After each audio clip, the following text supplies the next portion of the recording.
You are walking through an open valley in the prehistoric world. It is the middle of a perfect, cloudless afternoon. The air is warm, the cicadas are humming in the tall grass, and the sun is beating down on your shoulders. You know the rules of this world implicitly. You know that predators sleep during the heat of the day. You know that water flows downward. And you know, with absolute certainty, that the sun will burn brightly in the sky until it touches the horizon. It is the one undeniable, unchanging anchor of your entire existence. But then, something impossible happens. You feel a sudden, unnatural chill sweep across your skin. The temperature plummets 10, maybe 15 degrees in a matter of seconds. The wind completely dies. The cicadas abruptly stop humming. You hear the frantic flapping of birds diving desperately into the trees to hide. The golden daylight around you begins to drain away, replaced by an eerie, flat, metallic twilight. You look up and your heart stops. A massive, perfect black circle is slowly eating the sun. Within minutes, the world is plunged into freezing, terrifying darkness. The stars come out at noon. The anchor of your reality has just been murdered. Today, a total solar eclipse is a heavily marketed tourist event.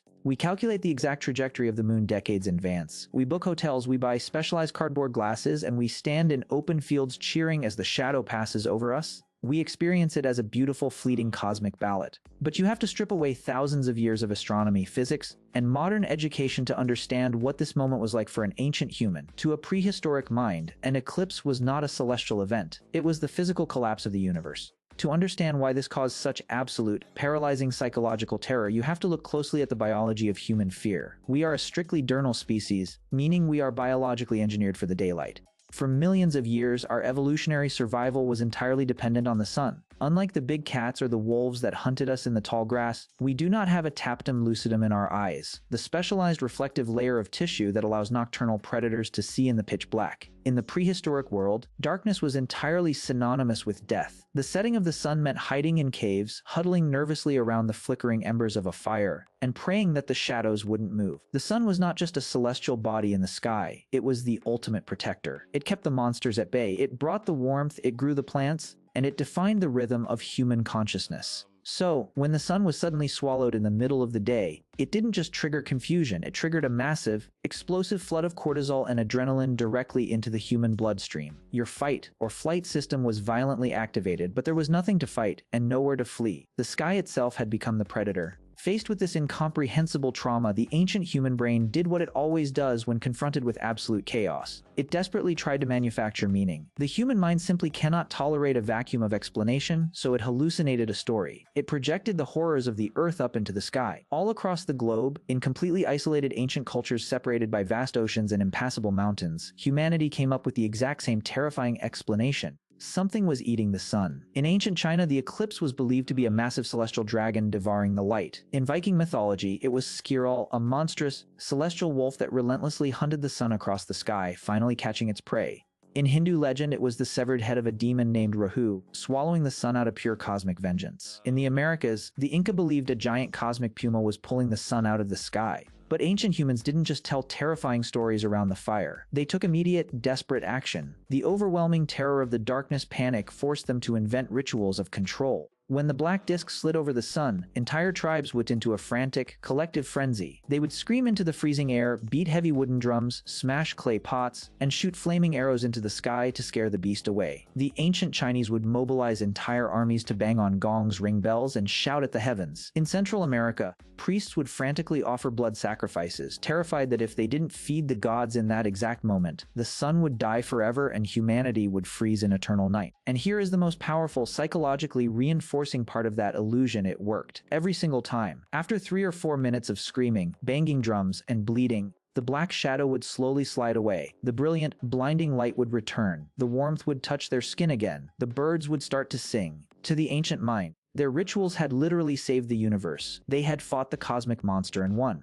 But the lingering, creeping dread of that event never left them. The realization that the sun could vanish, that the foundation of reality could simply turn off without warning, fundamentally altered the trajectory of human evolution. The screaming and the drums were a reaction, but the human brain evolved to prioritize prediction. To survive in the wild, you cannot just react to a predator when its teeth are at your throat. You must know when the predator is coming by tracking its footprints. The utter trauma of the eclipse birthed a new, obsessive compulsion in the human mind. We had to understand the footprints in the sky. This was the brutal catalyst that forced ancient humans to invent mathematics, astronomy, and the earliest concepts of timekeeping. Long before the invention of the wheel, the forging of metal, or the dawn of written written language, ancient humans began carving incredibly intricate patterns into eagle bones and reindeer antlers. They weren't just doodling in the dirt, they were tracking the lunar cycles. They were meticulously counting the days between the full moons, mapping the exact positions of the stars, and desperately searching for a pattern in the chaos of the cosmos.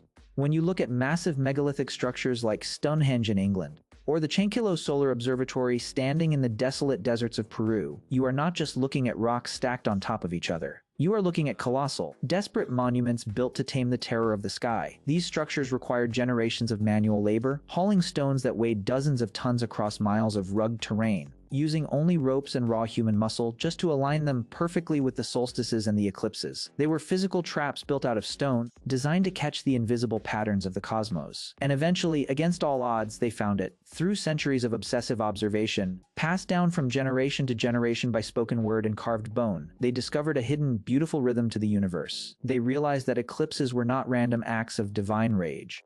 Ancient Babylonian astronomers, watching the sky from the deserts of Mesopotamia, slowly decoded what is known as the Saros cycle. By tracking the lunar nodes, they realized that eclipses happen in a perfectly predictable mathematical sequence every 18 years, 11 days and 8 hours. This was arguably one of the most profound intellectual leaps in the history of our species. The moment humanity could predict an eclipse, the universe fundamentally changed. The sky was no longer a terrifying realm of chaotic monsters, hungry wolves, and angry gods. It was a machine. It was a massive ticking clockwork of gears and spheres, governed by strict, unyielding rules that the human mind could actually comprehend and calculate. By predicting the darkness, ancient humans stripped the universe of its terror. They realized that the moon was just an object casting a shadow, and the sun was just a fire burning behind it. This single realization, birthed directly from the primal panic of a vanished sun, laid the foundational architecture for all of modern science. Without the sheer, pants-wetting terror of the eclipse, we might never have looked up and tried to decode the stars. We might never have developed the complex mathematics required to predict the future. We would have remained forever trapped on the ground, reacting to the world like frightened animals instead of understanding it as engineers. So, think back to that prehistoric valley. Think about the terrified hunter dropping to their knees as the warm day suddenly turns to freezing night, screaming at a black sun in the sky, fully believing the world is ending. We owe our entire modern understanding of the universe, our physics, our math, and our calendars to that exact moment of absolute dread. The next time you witness a solar eclipse, or even just look at a photograph of one, do not just appreciate the cosmic alignment of the moon and the sun. Look at the deep, black shadow falling rapidly across the earth. That shadow was the crucible of human intelligence. The eclipse did not just temporarily blind us, it forced us to open our eyes. We survived the terrifying disappearance of the sun not by fighting the sky, but by forcing our brains to expand into the cosmos, turning our greatest, most primal fear into the very tool that allowed us to conquer the stars.